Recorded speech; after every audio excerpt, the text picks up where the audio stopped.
অমৃত কথা। স্বামী গুরু মহারাজজি। ভগবানকে জানার অর্থ কী?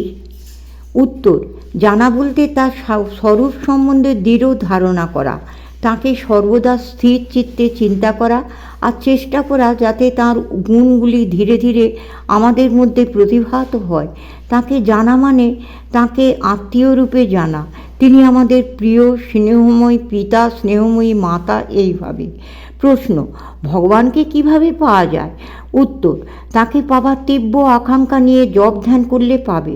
তারপর ঠাকুর বলেছেন কোনো একটা বিশেষ ভাব আশ্রয় করতে হয়। সাধারণত শান্ত, দাস্য, সখ্য, বাৎসল্য ও মধুর এই ভাবগুলি আশ্রয় করা হয়। আধুনিককালে তাকে মাতৃভাবেও উপাসনা করা হয়। মাতৃভাবে উপাসনার কথা সর্বত্র বলা নেই, এটি আরও আধুনিক ও পরের ভাবধারা, এবং এই মাতৃভাবে উপাসনাও একটি কার্যকর উপায় বলতে পারো। প্রশ্ন, ভগবানকে পেতে হলে কি খুব কষ্ট করতে হয়? হ্যাঁ, তা তো হবেই তো। কষ্ট না পেলে তো সবাই তাঁর দেখা পেত। কষ্ট বলেই তো সবাই পায় না। চাকরি করতে হলে কষ্ট হয় না? সবাই কি চাকরি পায়? প্রথা আছে, কাশীতে বিশ্বনাথের মন্দিরে বিশ্বনাথ দর্শন করে যেখানে হোক বসে একটু জপ করতে হয়। কেউ কেউ কোনো মতে একবার জপ করেই উঠে পড়ে। না উঠেই বা করবে কি? বেশিক্ষণ চোখ বন্ধ করে বসে থাকলে গরু গুঁটিয়ে তুলে দেবে, অর্থাৎ সংসারের টানই সেই দিকে ছোটাবে। প্রশ্ন, সংসারে থেকেই ভগবানকে কিভাবে ডাকবো? উত্তর, শ্রী শ্রী রামকৃষ্ণ কথামৃত বইটি পড়ো, তাতে উত্তর পাবে। ভগবানকে এক হাতে ধরে আর এক হাতে সংসার করো। প্রশ্ন, আমরা তাকে ডাকছি, তিনি শুনছেন কি? উত্তর, নিশ্চয়ই তিনি শুনছেন, এতে কোনো সন্দেহ নেই, কিন্তু তিনি উত্তর দিচ্ছেন না। অভাববোধ তো ভালোই, কোনো অভাববোধ না থাকলে কি তাকে মনে করতে? উত্তর দিচ্ছেন না, অর্থাৎ তার ভেতরে কি প্রতিক্রিয়া হচ্ছে তা তুমি জানতে পারছো না। আর তুমি যা ভালো মনে করো তাতেই যে প্রকৃতপক্ষে তোমার ভালো হবে এমন কোনো কথা নেই। তিনি তোমার জন্য যা ভালো হয় তাই বিধান করুন, এই ভাব মনে রাখা সবচেয়ে ভালো। প্রশ্ন, তাকে ডাকলে কি শোনেন? আমরা বুঝতে পারি না কেন? উত্তর, তিনি শুনতে পাচ্ছেন কি না বুঝতে পারবে না।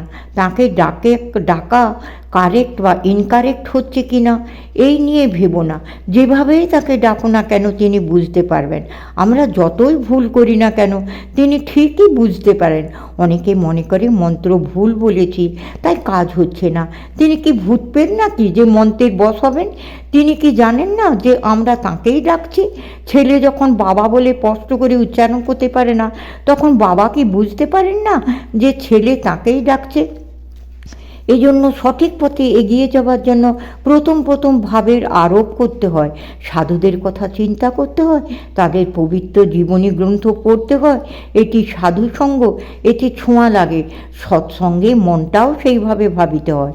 ঠাকুর শ্রী রামকৃষ্ণ যেন জ্বলন্ত আগুন, সেখানে একটা ভিজে কাঠ দিলেও তা জ্বলে উঠবে।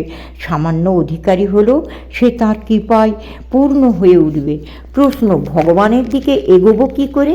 উত্তর, ভগবানকে যত আপন বোধ হবে তত মন তত শুদ্ধ হবে, তত এগোনো যায়। ভগবান যে রকম পবিত্র শুদ্ধ, যদি নিজেকে তেমন পবিত্র শুদ্ধ মনে করো তবেই তাঁর দিকে ক্রমশ এগোচ্ছ বুঝতে হবে। প্রশ্ন, ভগবানের দিকে এগোচ্ছি কিনা বুঝবো কী করে? তার সম্বন্ধে মনে যে সন্দেহ থাকে, সংশয় থাকে, তা চলে যাবে।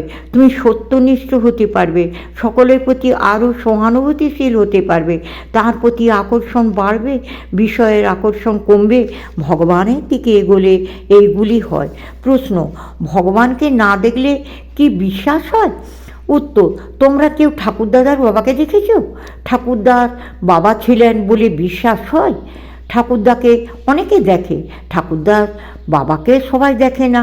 হি who has seen the son has seen the father. বাইবেলে আছে, he that hath seen me hath seen the father. সত্যিকারের ভক্তির ভিতরে ভগবানের স্বরূপের অল্প বিস্তর প্রকাশ হতে থাকে। কাজেই ভগবানকে জানতে হলে ভক্তির সঙ্গ করতে হয়। প্রশ্ন, ভগবানকে কি করে দর্শন করব? উত্তর, আমরা বলি ভগবানকে দর্শন করব, কিন্তু কোথায় গিয়ে তাকে দর্শন করতে হবে? আমরা মুখে বলি ভগবান সর্বত্র আছেন, তবু জিজ্ঞেস করি কোথায় যেতে হবে? আমাদের দেখার যন্ত্রকে পরিষ্কার করলে তবেই তাকে দর্শন করা যায়। ঠাকুর বলছেন, চোখ বন্ধ করলেই তিনি, আর চোখ খুললে তিনি নেই। ধ্যান করলে তিনি, আর ধ্যান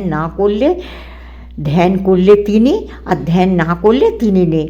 অতএব সবার আগে মনরূপ যন্ত্রকে শুদ্ধ করতে হয়। প্রশ্ন, অবতার পুরুষকে দেখায় কি ঈশ্বর দর্শন?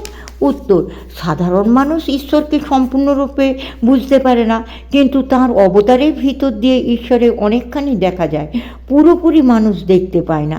সুতরাং অবতার যেন জানালা, যার ভিতর ঈশ্বরের কিছুটা দেখা যায়। যখন সে মাধ্যম স্বরূপ হয়ে যাবে তখন দেখতে পাবে। যখন মানুষ তাতে বিলীন হয় তখন মানুষের মানবরূপ ক্ষুদ্রত্বের আর কিছুই অবশিষ্ট থাকে না।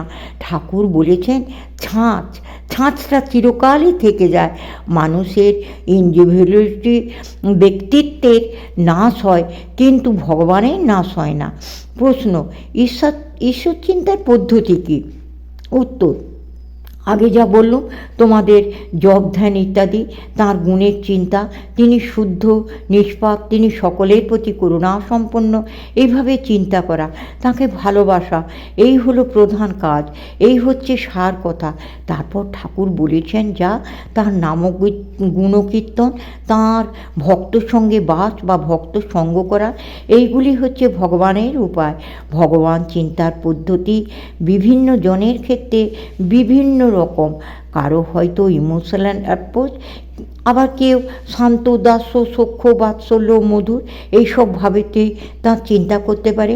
কেউ বিচারপ্রবণ, সে বিচার করে জগতের এবং তার নিজের স্বরূপকে বুঝতে চেষ্টা করে, তাতেও তা ভগবানের চিন্তায় পর্যবসিত হয়। কেউ বা নানা সৎকর্মের অর্থাৎ নিষ্কাম কর্মের ভিতর দিয়েও ভগবানের চিন্তা করতে পারে। প্রশ্ন, মানুষের সঙ্গে ঈশ্বরের পরিচয় কে করিয়ে দেন?